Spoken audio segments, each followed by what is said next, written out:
Hello, ladies. Hello, hello. Happy Monday. I'm just getting situated over here, checking the chat for anybody who may tune in for the live stream and not on the Zoom. Let's see.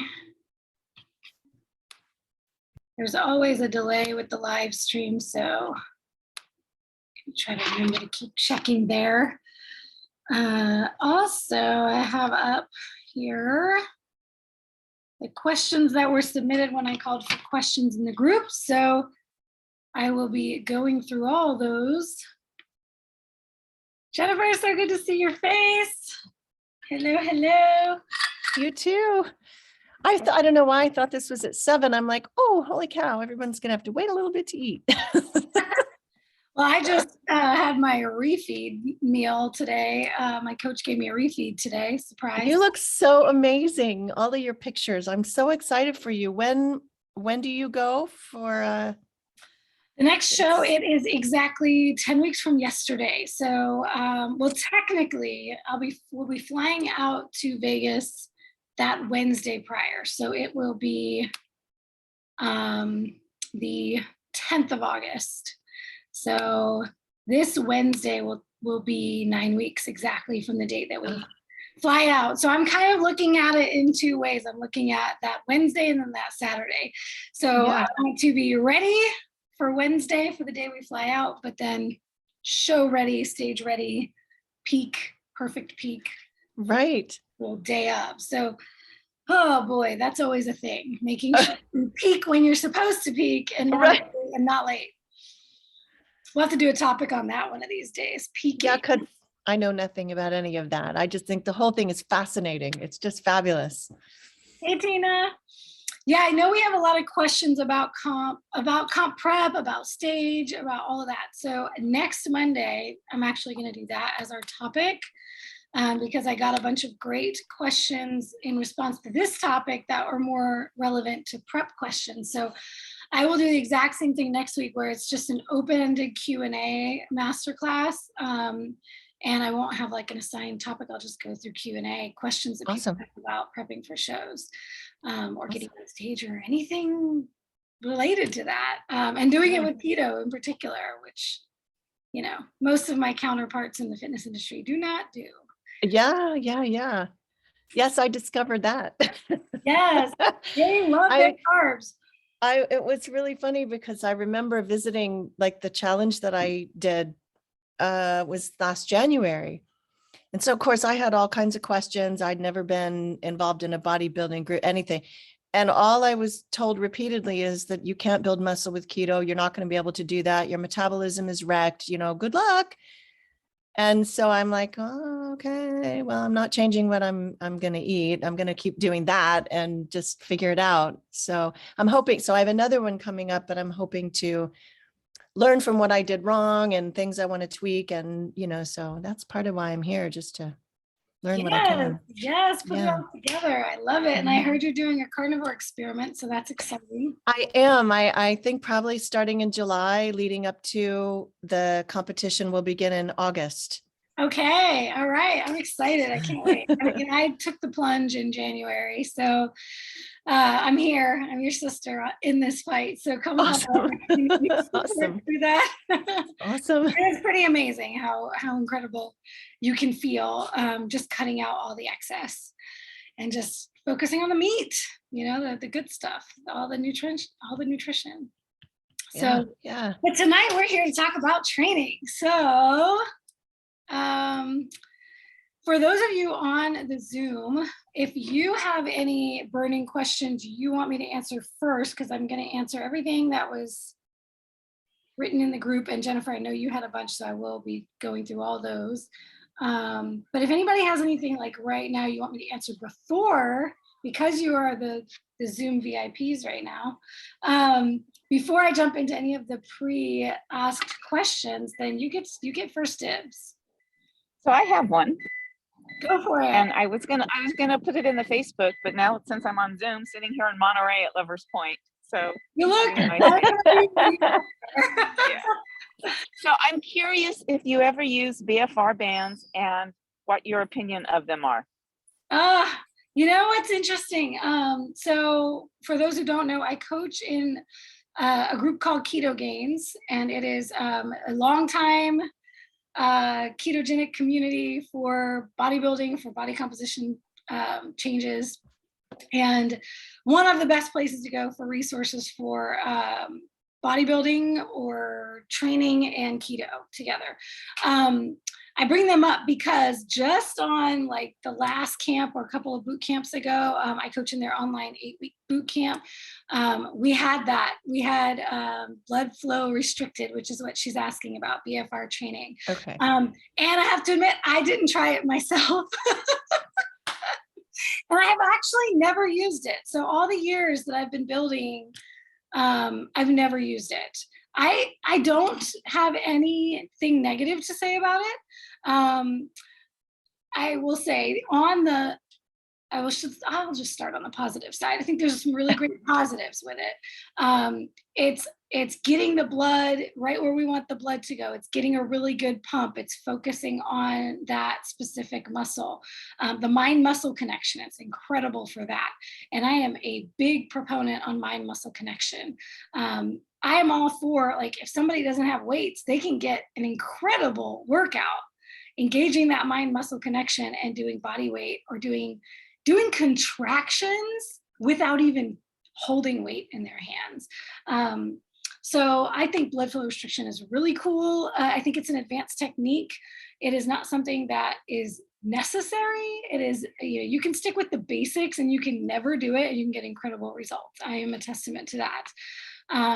But if you are a person who likes to try new things, likes to get adventurous and try different techniques and tactics, and especially if you're a person who gets bored in the gym, I think it's an incredible thing for that kind of person. Now, I will say some of my boot campers struggled with it because if you are a person who struggles with insecurity in the gym, like if you go to a commercial gym, if you're not training at home and you're going to be in front of people when you're training and things make you feel uncomfortable, whether it's clothes that you're wearing, not feeling comfortable with the machines or the equipment, or not feeling like you know what you're doing. I had boot campers who were very insecure doing blood flow restricted training, when other people were around watching them. They just felt silly doing it. They felt like, and this is very much a limiting belief, and y'all who know me know I'm about the mindset stuff, and we haven't even gotten deep into that in the group yet, but I will be doing a lot of that. But there are people who feel I'm not fit enough for this yet. I don't look fit to be putting something on, rubber bands on my arms that looks like an advanced technique, and I don't look advanced because I'm not lean enough or I'm not fit enough. So I definitely heard some of that feedback. And then just the not feeling comfortable doing it because it's this advanced thing and they don't know if they're doing it right, and all of that. So but if you're like a junkie for fitness and trying new things and all that, which I think, Tina, you may fit in that category, then it can be a really cool addition to your training. Yes, I get bored very easy. So Oh yeah. Oh yeah, definitely, definitely. I think you're in that camp. You Okay. could get some Thank really you. good benefits from it for sure. Okay. I And if have you a try question. it, I want to hear how it goes for you. Are you going I to, actually, oh, sorry, oh, go oh, ahead. I'm sorry. Well, I actually have the Katsu fans that I've had for quite some time, Oh, and cool. I do use them on and off, and I really do like them. I was just curious on if competitors use them when they're prepping for a competition, if Mm. you've ever heard of that, or if they're just really kind of a fringe thing that people like me who get bored use. I've found them useful, but I haven't been very consistent. Yeah, yeah. I will say, I mean, in my circles, I haven't really even heard of any other competitors that do it. So it's not like a big thing in the bodybuilding space to prep for a show. It may actually be bigger with other lifters. I don't know if like power lifters might do it, but like as part of their accessory training, but power lifters also don't do as much accessory training. So Right, I see. I would think like hobby bodybuilders too, because there's so many bodybuilders that don't compete, but I Right. would call them bodybuilders in that they're all about, how can I get, especially like biohackers, people who are always looking for that extra edge. It's Mhm. really interesting how there are such different pockets of people in the fitness community. Yeah, I know Peter Attia and Ben Greenfield both speak very highly of Oh yeah, BFR. So I biohackers, was, yeah, biohackers. biohackers, exactly. Okay, thank you.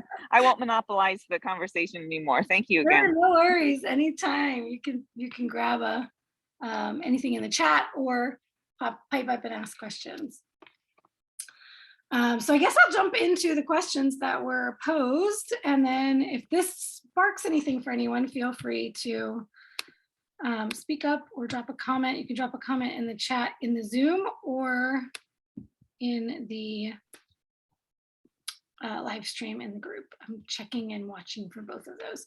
Okay, so first question we had was for your shoulders, for the lower scapula area. How do you train that specific area? So she is talking about the area that it's really like a rear delt. So we're talking about rear shoulders.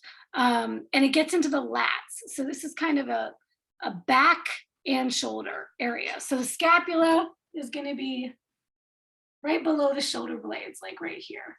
So two things I want to mention on this. And one is it's an important area to learn to engage. And it's great for foundational movements that you're going to be doing, like pull-ups, chin-ups, lat pull downs, anything that's engaging your lats or your rear delts. So I wouldn't say it's specifically for shoulders. You're definitely going to get both lat and rear delt with that.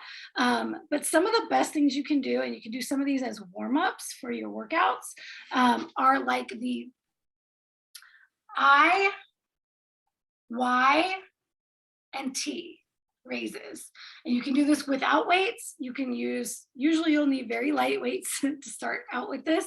But it's a great way to warm up for a workout. So you would just kind of lean forward. You could do 45 degrees, 90 degrees, and go above your head like an I, out 45 degrees like a Y, and out 90 degrees like a T. You could do any of those three just by themselves, or you can go IYT with it, and just do like as many reps as possible until you start to feel that burn, that engagement. Also, I love scapular retractions. You can do these in a push-up position. You can do them in a hanging position, like if you're hanging from a pull-up bar. And all you want to do is try to engage your lats and bring them down. So you're kind of pulling from here as opposed to thinking about using your traps for that movement. That is going to be fantastic foundational movement for getting your pull-ups especially. And so for anybody who can't do a pull-up, it's really great to practice those scapular retractions first. In a push-up position, it would be like you're just trying to kind of, it's not a squeezing of your shoulder blades together. You want to think about almost like grabbing and pulling backward as opposed to like a squeezing together, if that makes sense. Same thing you want to be thinking about when you're doing rear delt training. So, and I'm thinking this is probably where she's going with this, because shoulders, when we think about our shoulders, I love a shoulder question. I just did shoulders today. Shoulders are my favorite body part to work out to this day. And I don't want to stop until I look like I have boulder shoulders. So, but there are 3 different heads. So you want to work whenever you're doing your front raises, your overhead presses. This is going to engage that front delt and some of the medial delt. Whenever you're doing your lateral raises, that's what's really focusing on that medial delt. And then the back delt, a lot of the time the rear delt gets left out. People forget to train this part of shoulders. And we'll get into body part splits in a little bit because somebody asked about that. I'm so glad they did. But this could go on your back day, or it can go on your shoulder day, or if you're doing shoulders, and you could do both. You could do it on both days.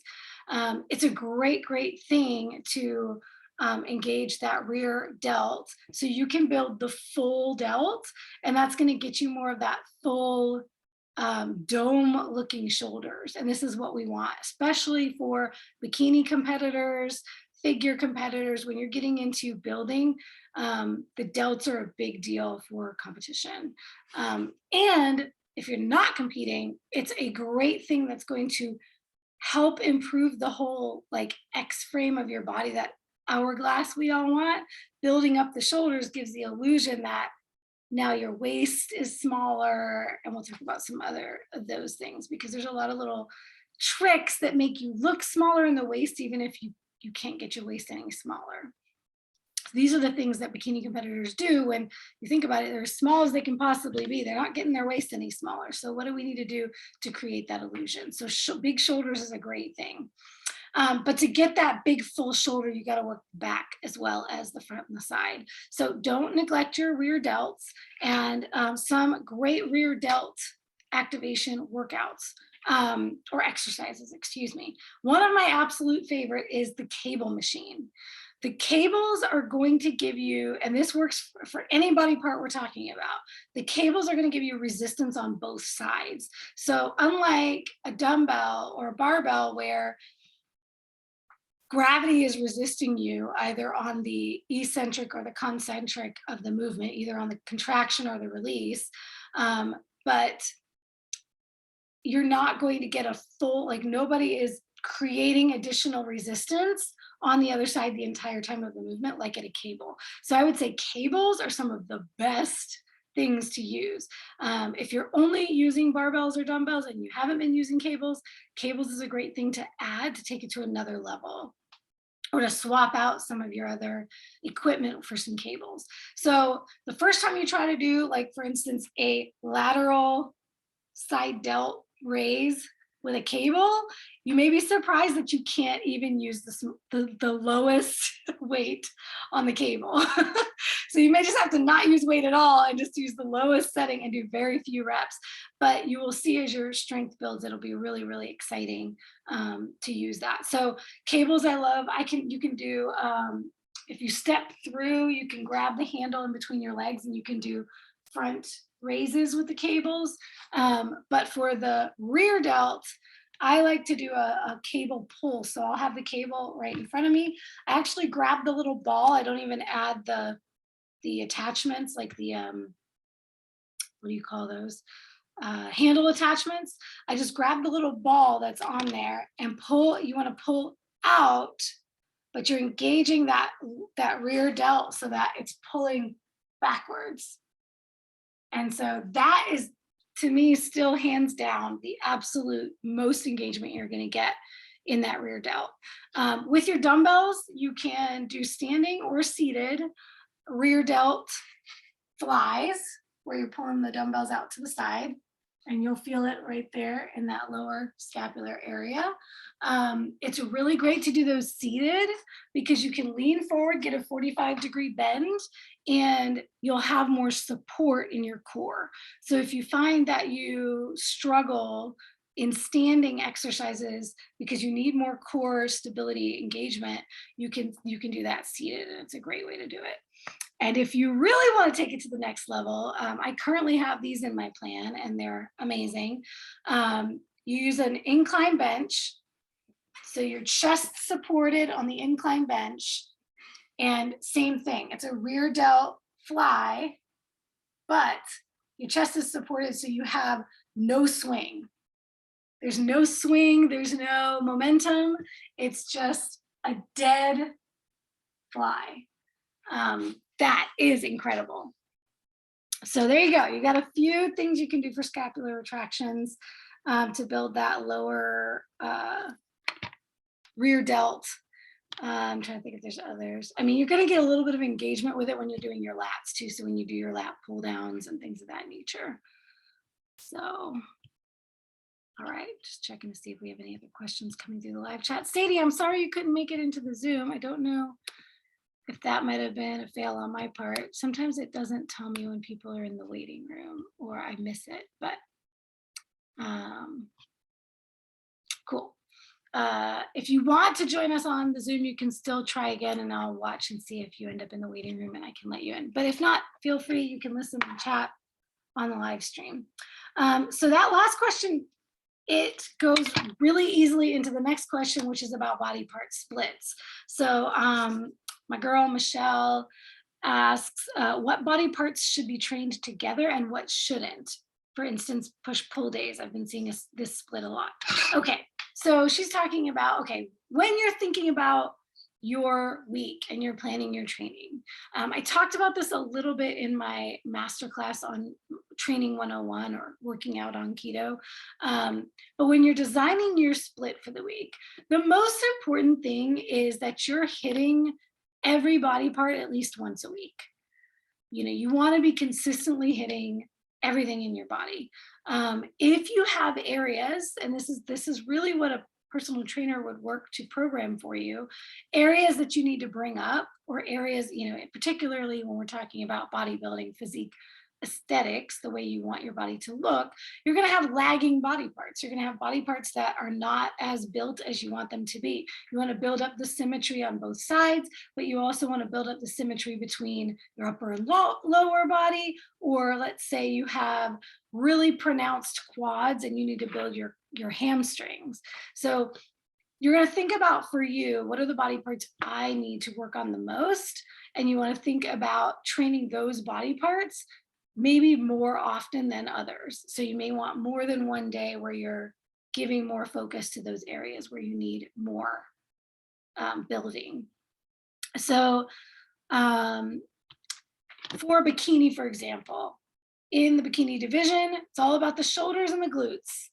So bikini competitors may train shoulders and glutes more than once a week. Wellness competitors it's all about the legs.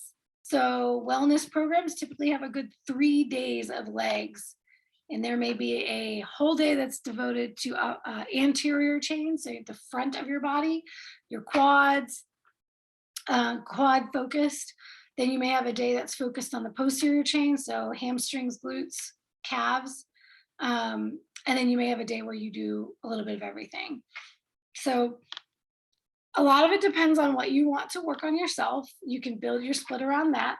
But specifically when we're thinking about what kind of body parts you want to train together versus separately, here's the typical way you would see it.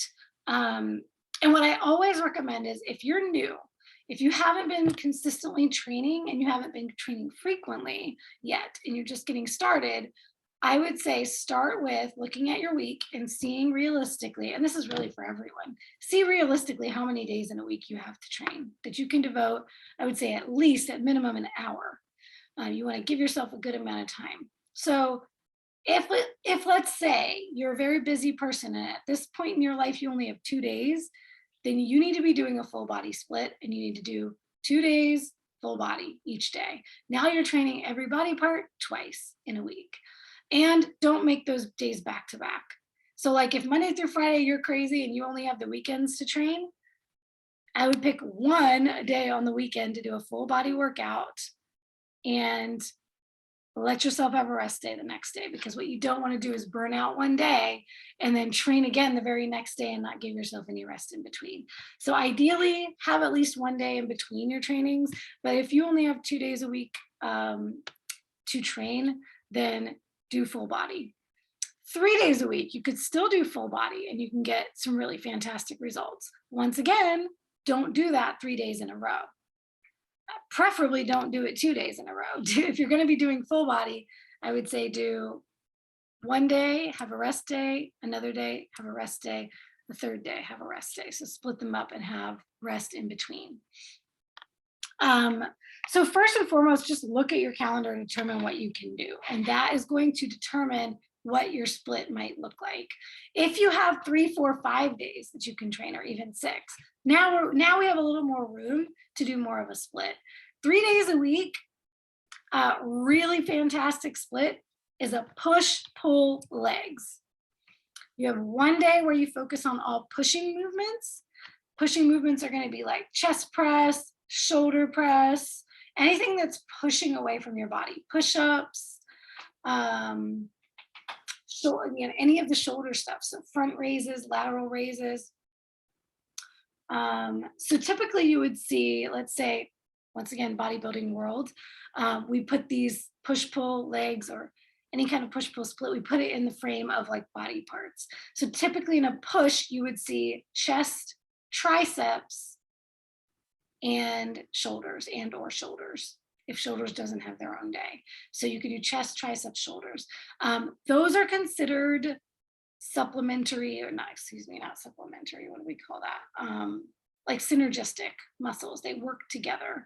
So you're going to hit a little bit of triceps when you're doing chest anyway. You're going to hit a little bit of chest when you're doing triceps. So they're going to play on each other, shoulders, chest, triceps. So it's a great split to do all together. And then your push, that's your push day. Your pull day would be anything where you're pulling. So you're thinking pull-ups, chin-ups, rows, bicep curls. So this is typically a back and biceps day. So we hit our chest, shoulders, triceps on our push day. We hit our back and biceps on pull day. And then we have a leg day, a specific leg day, and this is all your lower body stuff. So this would be any of your quad focused stuff, your hamstrings, your glutes, your calves. So that's a great split, push-pull legs. Another way to do that, let's say you have 4 days a week to train. If you have 3 days a week to train, I say do push-pull legs. You could do push-pull legs the rest of your life and just switch up the exercises, switch up the volume, change your sets, your reps, there's plenty that you can change within there and keep it push-pull legs forever. That would be fantastic. You can also do push-pull legs. You can include legs in your push and your pull days, right? So deadlifts are a pull exercise. Deadlifts can go on your pull day. So now you're incorporating legs with your back and biceps. On your push day, that's your squats. You're pushing the weight. So you can do squats with your chest, your triceps, and your shoulders. So if you wanted to do a push-pull legs day type of split, then you could actually be doing legs all 3 days.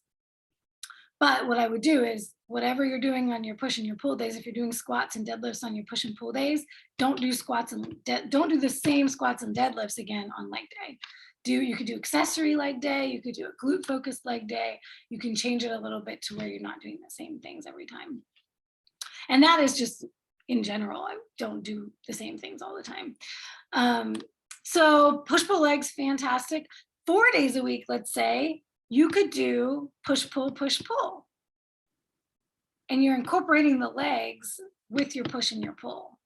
So pushing movements on the push day, pulling movements on your pull day, and that way you're incorporating, it's a little bit of a full body every day, every time, but you're focusing on different muscle groups.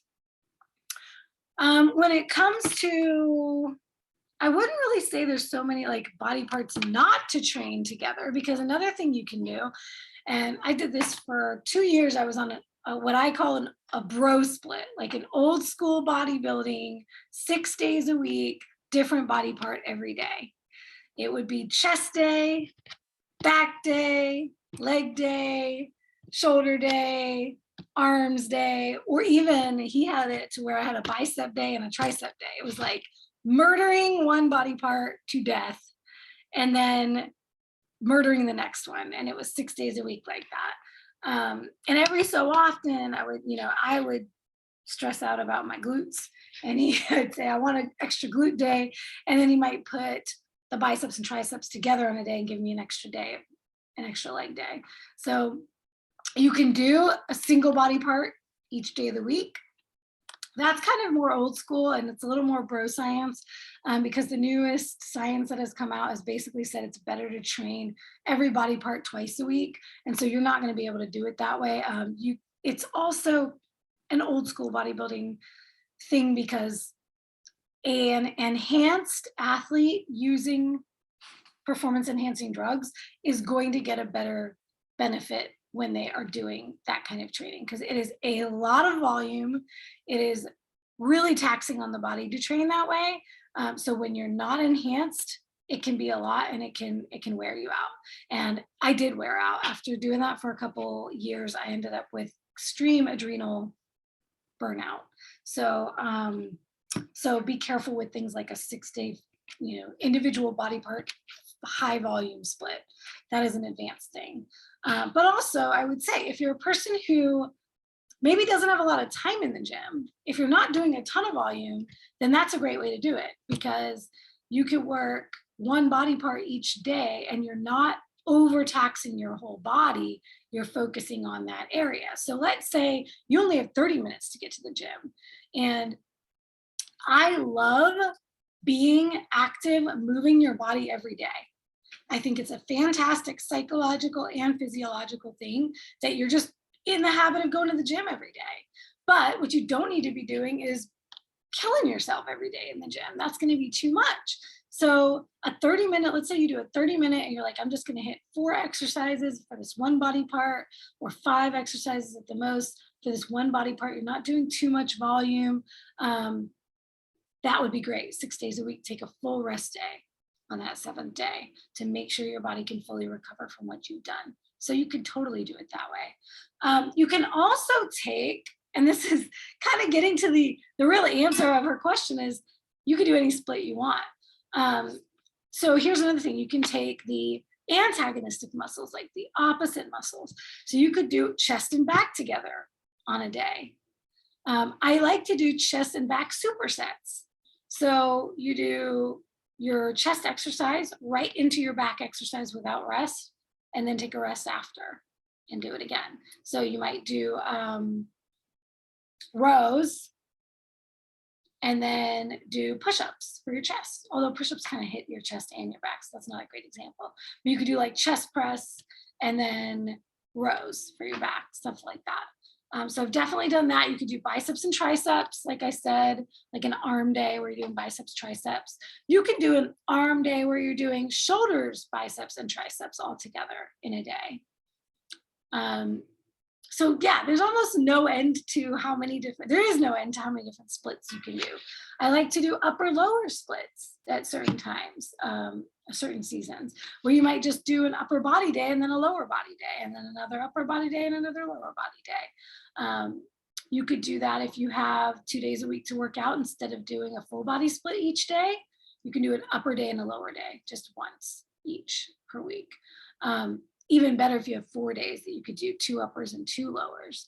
But once again, think about what your particular goals are. If you really need to build your lower body more, you might do 2 lower body days and 1 upper body day. So hopefully that muddied the waters wonderfully for you. But basically, there's almost no wrong way to do it.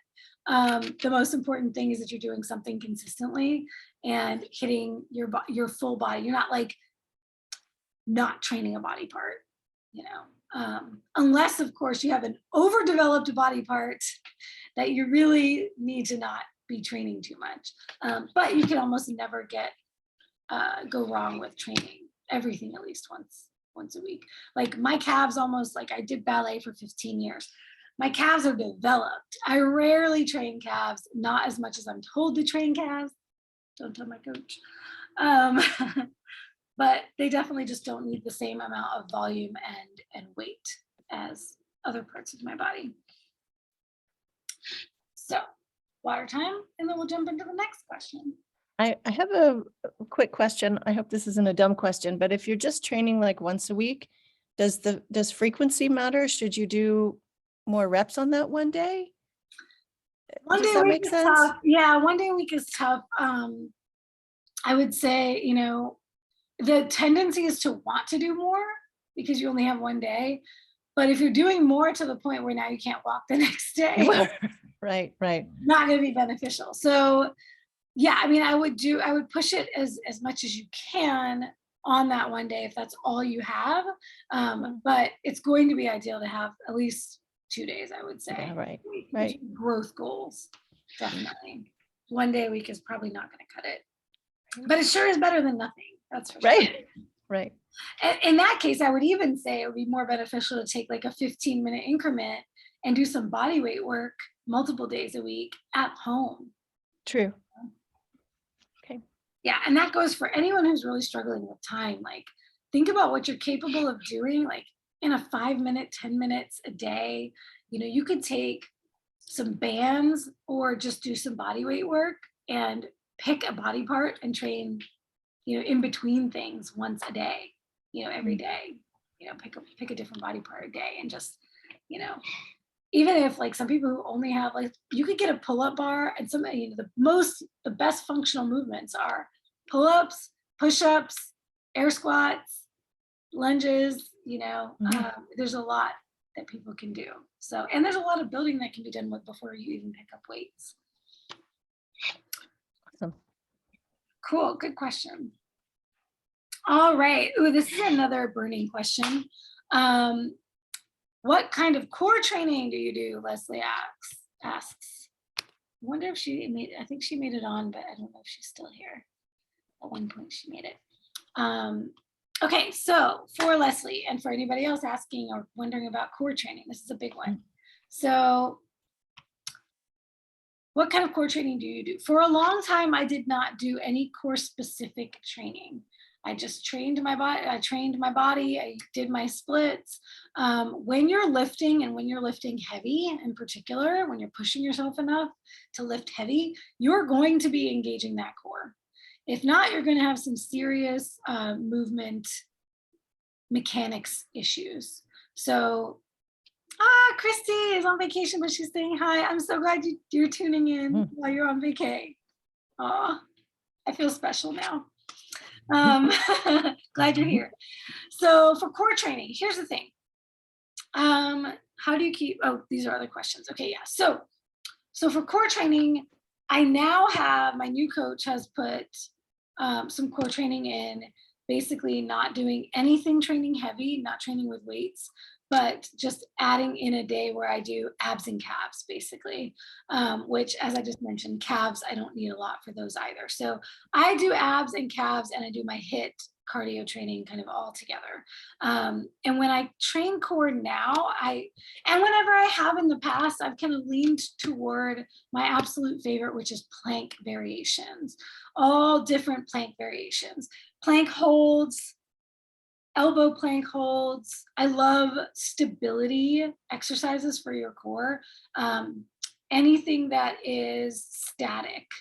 It's a different kind of training, but it's a deep intramuscular training. It's not like crunches. It's not like you're trying to train that superficial area. You're really going into the deep core. So I love planks, any kind of plank holds, plank variations where you may lift one leg, lift the other leg, alternate lifting legs. I like to do like legs out to the side, doing full plank to elbow to full to elbow. That's going to work a little shoulders too.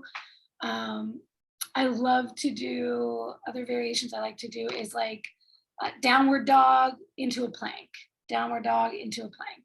That's really great. You're getting that V action with your core. It's kind of like those machines, which I train out of a couple different gyms. I go to Planet Fitness when I just want to do cardio, or I don't have a lot of time because it's right across the street, or I just want to go tan and I want to use the hydro massage. Then I may go do like my HIIT. I like to do my HIIT training if I'm going to do HIIT. Right now in my program I have HIIT, but I get to choose whatever kind of HIIT that I want to do. So I may do a body weight style of HIIT training where you're doing mountain climbers and burpees and things of that nature. I like the area they have over there in Planet Fitness because they have like the leg lift and all the ab machines and all of the TRX and all that stuff kind of all in the same area. So so I like to do any kind of plank variations, but also they have those machines where you can put your knees on the pad and you hold the grips and you pull your knees in and you're in like a plank position. You're here and you're pulling your knees. Oh, okay. Yes. So it's like the reverse of knee lifts or leg lifts on the floor, which is another thing I love to do. So I will say the best things to me for core are going to be anything where it's static holds, like planks. It's focusing on that stability and lower abs, because ladies, we all know our biggest issue, right? Every woman's biggest issue is usually the hips and the lower abs, that pooch area. That's always the toughest to tighten.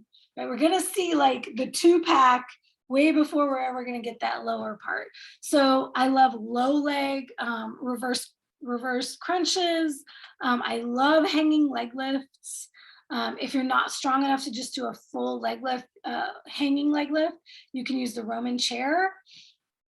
You can do the thing where you can prop your elbows. It really helps with, you could do knee lifts if you can't do full leg raises. I love the yoga ball, the stability ball. You can lean back on it and you can get more of an arch the opposite direction with your crunches. So when you're on the ball and you're getting a full extension with your back and then crunching up, that's going to give you, it's allowing your abs to fully release before you contract. So you're getting a stronger, longer contraction that way. Let's see, what else do I like for core? That's the majority of it. Anytime that I do like guard hammer raises. So you're actually like, it's like a leg lift, but you can do it on an incline bench. That makes it even harder. So your head is inclined, your head's here, your legs are here. You're not only lifting your legs, but then you're coming all the way up to like your shoulders. So you're getting that full lift. Yeah, for the most part, that's the kind of stuff I like to do for core. I have never trained it with weights consistently. And my coach still doesn't want me to do that. But I really have a goal, a personal goal of having blocky abs. Like I want the kind that are like cement. So I may actually start adding some weighted abs, because here's the thing with your core. We want a strong core for everything we're doing. It's going to be foundational for everything. But if you want your abs to really be pronounced, you have to train them like any other muscle. So you will actually need to do weighted exercises for your abs. And this is going to be things like the ab machine where it can load it. You're doing like a crunch, but it's loaded with weights. Or another one of my favorites is the cable machine kneeling crunches. Those can be very tricky to do. You have to engage correctly. You don't want to be pulling with your arms and your shoulders and your back. You want to stabilize, hold the rope in your hands. You're kneeling. You're going to be kneeling on like a soft pad, and you're going to be pulling from your core down. That is an incredible workout for your abs. Okay, so that covers the abs stuff. But if you're lifting heavy, you're going to be getting, especially your squats, your deadlifts, any of those compound movements, you're going to be getting a lot of core engagement. You should be. So if you're doing it right, the first thing you want to think about is bracing that core. And that's really going to help build the core, even if you don't train abs specifically. let's see. And yeah, and so she also asked how often. Right now I'm only doing specific core exercises once a week. But I'm thinking of actually kind of breaking it up and just doing like a little something after each of my workouts instead of just doing it all on one day. But just like any other body part, abs need rest days and they need training. So you can add them to the other days as long as you're also giving them a rest in between as well. All right, next question is, how do you keep pushing hard at the gym when you're in a deficit? Whew. Okay, I would say this is the crux of what bodybuilding is. Bodybuilding as a sport, this is what makes it so difficult, because we're trying to get as low as we can body fat wise. We're dropping calories, we're increasing cardio, we're doing everything we need to do to get the fat, as much body fat off as possible. But at the same time, we have to maintain or build our muscle mass so that we can come in better the next time. So this to me is where really the rubber hits the road, and not everybody is good at this. And many people will not be able to sustain that. And this is why not everybody can do what bodybuilders can do. So this is where it truly is a mind over matter thing.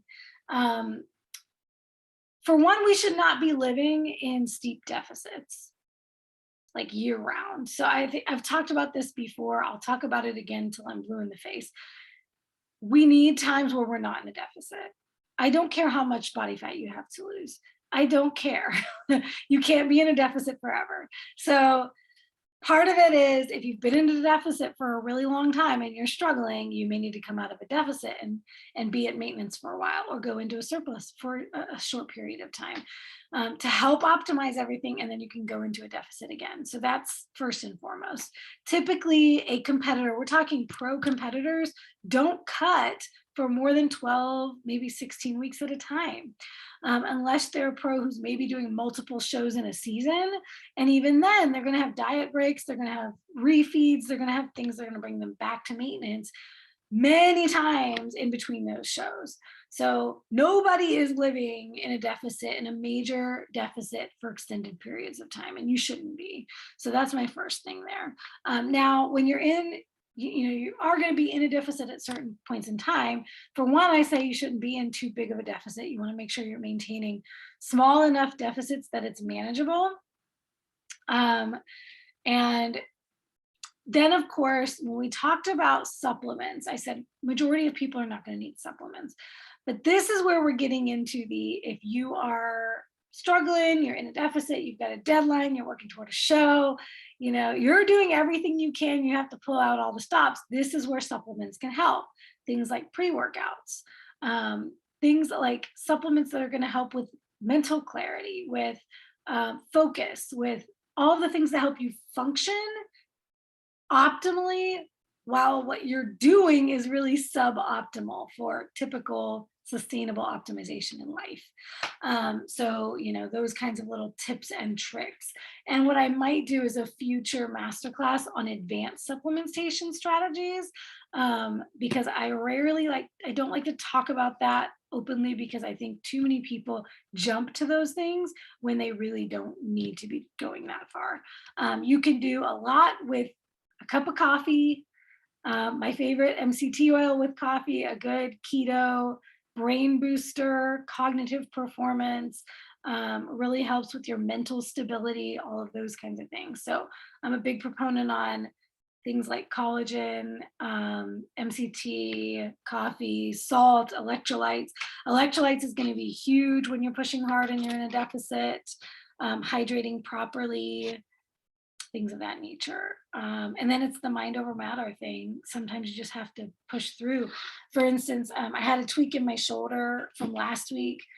Today was the first day I went back for shoulders. I did what I could. I skipped the things that were painful for me, but I still pushed through some of the other exercises. And then I had to know when I was done and just say, you know what, I'm gonna walk away from that right now because it's too much for me. Also making sure you're taking your rest days is going to help. when you're training in a deficit. Don't push too hard and don't skip rest days. We already talked a little bit, how often do you train each body part, and do you do full body each day or focus on body part splits? I'll address what my current split is.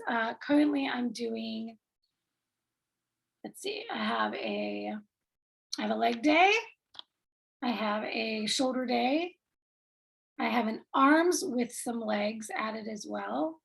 So I'm doing biceps and triceps and legs on that day. And then I have a chest day that also has legs.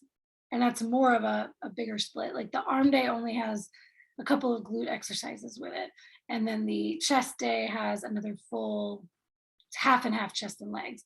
And then I have a back day, a dedicated back day. So shoulders, chest and legs, arms and legs, back. What am I forgetting? Because I'm doing 6 days. Today's shoulders, tomorrow will be legs. Oh, the dedicated leg day. Yeah, so shoulders, legs, then probably back, then chest and legs, then arms and legs, and then abs and calves. It's like an accessory day, an added day. So that's what I'm doing right now. Okay. Jennifer, back to your questions. Is it necessary to change things as you go along, like cycle through variations, lifting heavy reps? Yeah. We already talked about training different muscle groups. Can one train full body? Yep, great. Okay, covered that. Awesome. Okay, so in terms of changing things, yes, you definitely want to change things. So like I said, you can stick with the same split. You can, that's totally cool. You can change up your splits. The most important thing is going to be not changing things too frequently. Like you want to typically, and depending on the trainer you go to, you might have the same program. My old coach, I had a program that changed every 2 weeks. My split was the same. I worked with him for 2 years.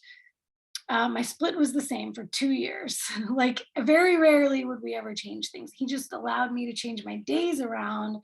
If, for instance, my legs were still too sore, I could swap the days around, but I stuck with that 6-day split. But our exercises would rotate. So I'd have different exercises every couple weeks. My rep ranges and my sets would change. These are the kinds of things that should progress. So when you're just getting started, you don't want to be jumping into really, really high volume, lots of sets, lots of reps, all of that. There's also advanced techniques. There's different types of training. Like one of my favorites is a pyramid style training where you're starting with high reps. Let's say you have 5 sets of squats you're going to do. You start with 20 reps on the first set. Then you increase the weight and you drop down to 15 reps. Then you increase the weight, you drop down to 10 reps. Increase the weight again and you drop down to 6 reps. I was doing stuff like that for a couple of years. That was my training. It was like 20, 15, 12, 6, 6. So I could lift heavier and I could lift more reps as well. It's kind of a combination of both. And I loved it. Loved it. So that's just like one example, but there's so many different ways that you can do it. So I like the switching up. I really like heavy volume, high volume on the bigger lifts, like squats, deadlifts, chest press, overhead press, working up to heavier and heavier. So adding in a few more sets so you can lift heavier weights. And then on the more accessory things, you can do like 3 sets of 10 to 12 reps, make it more of an accessory lift. You can also add sets or reps to body parts you want to focus on. So I like the adding sets to body parts you want to focus on, especially lower rep sets, because now you're getting into more strength building and really pushing that hypertrophy. But the most important thing when it comes to training and progressions is every single time you get in the gym, every single time you do that workout, you're pushing for either one more rep at the same weight or going to the next weight. That's going to be the number one thing that's going to progress you, is progressive overload. I had a question about that, because I know when I'm working, when you've got someone you're working with, and you get to like, okay, I can almost get this. And so they can help you. But if you're by yourself and you don't have somebody to do that, how do you, if you're in between, how do you progress? So do you just do that by your number of reps that you're doing until it's so easy, you're ready to move on? Yes, yes. And Okay. like, here's a perfect example. Let's say, and in typical hypertrophy range for bodybuilding is like an 8 to 12 reps scheme. That's typically what you're going to see there. Under 8, we're getting into powerlifting territory, more like 6 reps, 5 reps, 3 reps. That's where you're getting really more into strength focused, more so than mass focused. So 8 to 12 reps, 6 to 12, really, anywhere between 6 and 12, but especially 8 to 12, you're going to see in the bodybuilding world. So let's say you're working on a particular lift and you're doing 8 to 12 reps. I would say start with trying to get 8 reps at the heaviest weight you can, and then try to add 1 more rep until you're comfortably doing 12 reps at that weight. Okay. Now Gotcha. increase your weight and go for 8 reps at the next highest weight. I got it. Okay. Yep. Great. And keep doing that. And you could do that. You could pick your split. You could pick your favorite exercises. You could do that for the rest of your life. And then maybe every 4 weeks or so, or every 2, 4, or 6 weeks even, say, okay, I'm going to swap up the exercises, do some different exercises, but stick with my split and keep with my hypertrophy focus. That would be all you need to do. I'm Awesome. very much, when it comes to fitness, when it comes to bodybuilding training, I'm very much like I am with my nutrition. I keep it simple. I don't do fancy. I'm not on Bosu balls. I'm not jumping around. I'm not trying to create some cool new thing for TikTok. I am like, lift the weight, put it down. I focus on the intensity of the movement and always trying to progressively overload my muscles. Those are the basics. Those will work every time. We don't have to get fancy unless we're the kind of person who gets bored. And then we want to look at, what other advanced things can I try that will keep me excited about what I'm doing. But it's interesting. I really disliked this stuff when I first started. And now I don't get bored doing the same things. I'm like, I'm happy to do the same things all the time. What else was I going to say about that? Oh, the other big thing I want to mention, I don't even know if anybody asked the question, but focusing on the intensity that I just mentioned. So what I mean by that is I almost always, another advanced technique is to change your tempo. So you might do like 1, the contraction is really quick, and then the slow release. Or like a slow contraction and a fast release, and all kinds of things like that. What I have done from day 1 and what I will do until the day I die, everything is slow, everything is controlled, everything is contracted. It is about time under tension. So you want your muscles to be in as much tension as they can, as much of the time as they can. I just like to take everything nice and slow. You're not going to see me jerking in the gym. Like, I can't stand it when I see guys on the lat pull downs and they're like this. And I'm like, that's not doing anything. You're wasting your time right now, sir. So I'm all about control it on the way down, full range of motion, control it on the way back up. Try not to let it go with anything that you're doing. Full grip that thing with your life. It was one of the first things that my first trainer told me. And I was very much like, I barely gripped the thing. It was like, do I not want to hold on to it? I don't know what I was doing. It was like, I would do like, try to do chest presses, like open hand. He's like, I never want to see you do anything like that. You need to grip everything. And it's something about the grip. It's like engaging and stabilizing, and you're not going to get wrist injuries that way and things of that nature. So grip it like your life depends on it. Stabilize your body, engage that core, and push through or pull through every single second of the movement.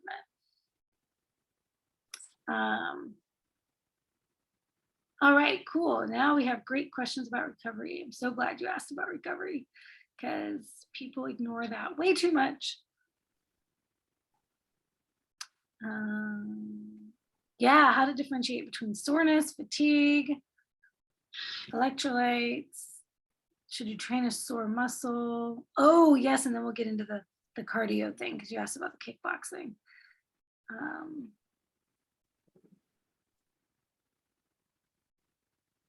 Great. Okay. Yes. So recovery is very, very important. Our muscles grow in recovery. Everything happens in recovery. We are stressing and taxing the body when we are training. Training is a stressor. It may be a good stressor, but it's still a stressor. So we are breaking down our body when we're training. That's where we're creating little tears in the muscles that need to be repaired. And when they get repaired, that's where the growth happens. So the growth and repair happens in recovery. So very important that we're recovering. This is why if you have to do multiple days in a row, for example, let's say your schedule only allows you 3 days in a row to go train. So 3 out of the 7 days of the week, you have to do back-to-back training sessions. Do not do the same body parts. Do 3 different body part splits for those 3 days. Do like a push-pull legs is a good idea. You're going to train a little bit of something. You can't ever just isolate one muscle group and only train that muscle group. Some of the rest of your body is getting some kind of a workout at the same time. But as much as you can, splitting up the body would be best if you have to do back-to-back days.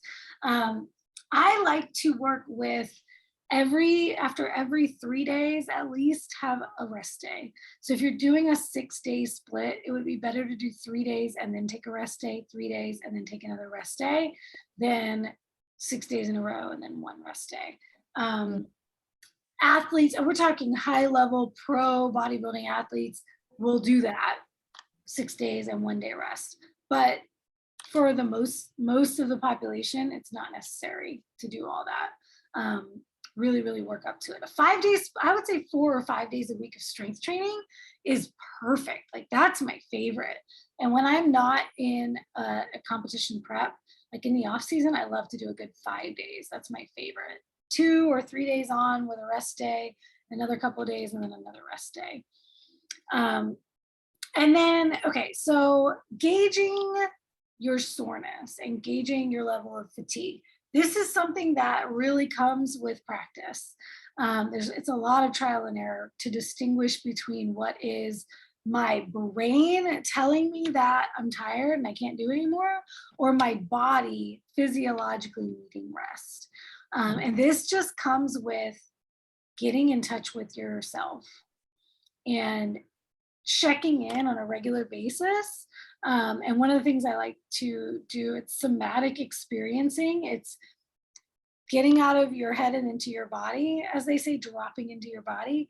But all you have to do that, it sounds very woo-woo, but it's very simple. It's like, what are the sensations I'm feeling in my body right now? And not allowing your head to think, just kind of breathing and like paying attention physically to what you feel, looking for physical sensations, identifying them, working on identifying what those physical sensations are. Doing that on a regular basis. I mean, you could wake up in the morning or right before you go to bed would be a great time to do it, to just take a couple of minutes out of your day and do a full body scan. Close your eyes like a meditation. You can put on some music. It'd be great to do this as you get in bed at night before you go to sleep. And just start at the top of your head and go all the way down, assess each body part and ask yourself what you're feeling. Try to identify any aches and pains and or good feelings or warm feelings, temperatures, anything. And just practice that on a regular basis. You'll start to get a feel for what is physical versus what is psychological. And sometimes we're emotionally exhausted too. And sometimes we need to take a break because we're emotionally exhausted. But other times when we're emotionally exhausted, we need to move our body. Right. I think Jennifer, we were talking about Tony Robbins, weren't we? I think we might have been talking at one point about Tony Robbins when we were on the cruise. Yeah. Tony is a big, what is energy? What is emotion, energy, and motion? So when we have low emotions, getting ourselves physically active can put us into a different state. So a lot of the time it is this mental, I will tell you 10 times out of 10, when I'm lethargic and I don't move my body, I get more lethargic. I get more Right. tired. I get exhausted emotionally. I notice these days that I really need to move my body earlier in the day. If I wait too late in the day, I will have a worse workout. I'm not going to have as good Mm. energy. I've just been sedentary for too long in my day. So I love the idea of get up, get out in the sunlight, get outside, move your body early in the day, even if it's just, doing some stretches out in your backyard or taking a walk around the block, and then do your workout, in the afternoon, in the evening, whenever you have time to do it, or in the morning. But moving your body in some way is going to be better than nothing. So even on those rest days, you can do active recovery as long as it's not too much. So, leisurely walk or taking a swim, not super taxing things, not high Mhm. intensity, not super long duration. If you're going a long 3-hour hike, that's not rest. Yeah. That's Yeah. not on your rest day, or not. Don't consider that your rest day. Things of that nature. And then being able to identify the difference between soreness and an injury. If you are pushing through a movement, like for instance, I really think I probably tweaked something, pulled something in my left shoulder. I couldn't do, anything overhead was hurting today. So I dropped the weight way down for anything overhead. And there's one exercise I had to completely skip because it was really tweaking it. There were other exercises I could still do. So for a lot of it, it's, um, am I willing to try? This is a good little tidbit to take. Am I willing to try something? Because if the feeling is, oh, I should rest, oh, I'm tired, I shouldn't do anything, it may not be that your body's telling you that. It's that your mind is like defeating you and just wanting Mm. to rest. But you could say, well, what could I do? And this is what I love to challenge my clients: turning every I can't because into a how could I still make this happen? Like that was my approach to today. I could have taken a full rest day and said, well, I injured my shoulder. Mm. I went and I was able to do something, right? And then my legs still work. I could still do my cardio. So getting to the cardio question, because you love kickboxing. Yeah. Okay, here's my rule of thumb when it comes to cardio activities. And cardio activities are anything that is not lifting, and lifting in a way that is heavy for you. So, like, this is what I tell everybody every time I talk about cardio: those classes, those body pump classes, the classes that you're doing with weights, like 2-pound, 5-pound dumbbells, that's not training. That is cardio. Mhm. Anything that is not true, like pushing yourself, lifting more weight than you did last time, slow and controlled, like all of those are cardio. So for cardio activities, for those who love them, preferably don't do them on days that you're lifting. If you're lifting and you have to do it on the same day, separate it by at least 6 to 8 hours. Okay. So we're talking, take a work day, for example. You could do one in the morning before work, one in the evening after work. That's what I used to do. And that's what a lot of bodybuilders do because when you're prepping for a show, there will come a point, even on keto, that you do have to do cardio. So, although I will say, as a ketogenic athlete, I've done much less cardio than any of my counterparts. And that's one of the benefits and one of the reasons why I chose keto for my preps, because I barely had to do much cardio compared to the typical competitor. Most bikini competitors, you're going to hear they're doing all kinds of hours of cardio. It's insane. But you don't have to do that on keto. So, but there will come a time in every competitor's life, in every competitor's prep, where they have to do 2-a-days. And we call them 2-a-days because it's just too much to do all in one fell swoop. So I always liked to do my cardio in the morning because I would much prefer to run on an empty stomach. I don't have food in my stomach when I'm doing anything, getting my heart rate up. So I would always do my fasted cardio in the morning while I'd have my keto coffee and so it really wasn't fasted. but I would do my cardio in the morning and I would do my training after work.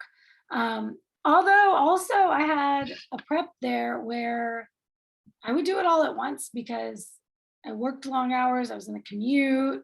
It was like getting to a gym was tricky. So I just did like 2.5 hours, 3 hours in the gym all together. Now, if you're going to do that, always do your weight training first. Prioritize your weight training, because if you do your cardio first, you're not going to have the energy to do what you need to do for your weight training. Okay. And when you have, well, really the question is, what's your main objective?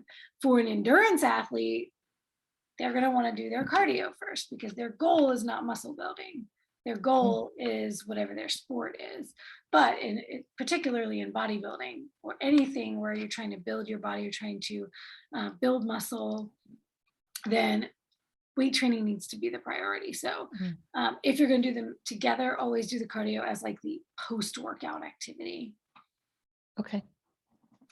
But it would be ideal to do it on the days that you're not training.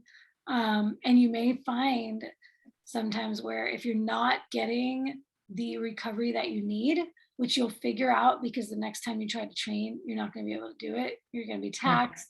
You're not going to be able to push harder. You're not going to get that extra rep. You're not going to get that extra. You're not going to be able to go to the next weight. This is how you know. This is kind of like the telltale sign of like, I'm not recovering enough. Is just being too fatigued. You're not able to, you're gassing out in the middle of your workouts.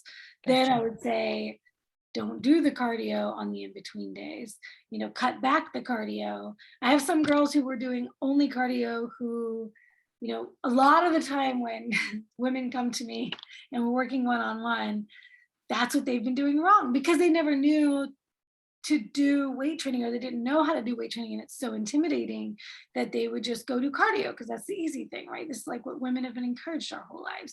So they're coming from that. And the first question always I ask is, well, what are you comfortable with in terms of cutting back? How far can we cut back? I would love to just take it out entirely, but how many days do you feel that, if you've been going to your classes or you're doing your runs and it's good for your mental health and you don't want to cut it out completely, how many days will you let me take away?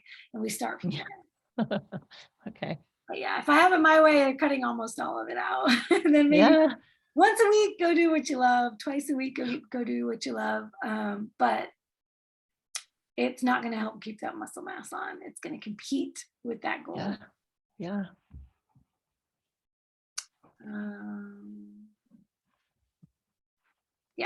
Yeah. And that gets into the question about goals. Yeah, exactly. We are all individuals and we all have goals and we get to change them. So your goal may be one thing this quarter of the year. And I like to look at things in quarters or semi-annually.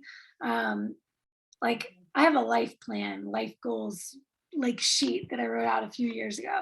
And every like 4th of July and New Year's, every year, 4th of July and New Year's, I review it because it's the halfway mark. I look at time. I look at what might need to change in my grand vision or what needs to change in my plan for the next 6 months. And we go from there. So I like reviewing your goals every quarter or every half a year and just saying, okay, what am I going to focus on for the next 6 months or the next 3 months? And, my best friend is a great example.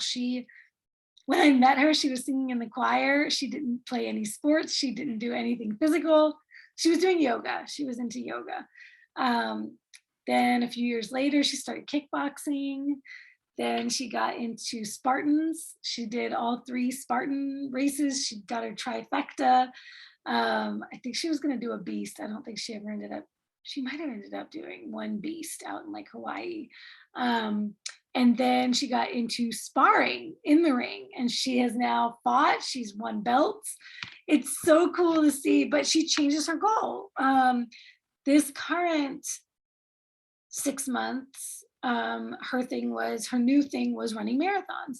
So she did her first half marathon. So then she got into, she switched her focus to running. After a while, she's going to get back into sparring. And so as she changes what her goal is, she changes her training to fit that goal. So we are not static. We don't always have to be going for the same thing. You can try new sports, try new things. The biggest thing for most of us is we've taken off the same 20 pounds every year. Like, imagine how much freedom we would have in our lives to pursue all these other goals and get into other things that we'd like to enjoy if we didn't fight this diet roller coaster every single year. You could just get that 20 pounds off and keep it off and maintain that. Now you don't have to think about losing it again. Now all that time is freed up to take on a new hobby, try a new sport, master something. 100%. It's amazing, right? It's not about the fat loss, it's about the maintenance. Right. Really. Yeah. So, and that's what I'm so glad that all of you are here, because that's what muscle building does for you. It allows you to not think about fat loss again. So we're all in the right place. building this community. All right, I have gone over, but if anybody has any other questions, I don't see anything popping up. But as always, you can drop a question in the group anytime. I do monitor and I approve posts before they get posted, but that doesn't mean you can't post. So post away, and as soon as I see it, I will approve it. You can share food, you can share pictures of yourself, you can share your workouts. Anything is welcome in the group. And especially, I want to ask everyone to invite a friend to the group so we can grow this community, teach more women the importance of building muscle and eating well for their goals and getting rid of the carb crap.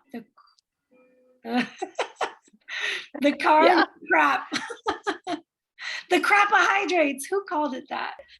Yeah, I don't remember. That was funny. I loved it. Yeah. I think it was Fred Hahn.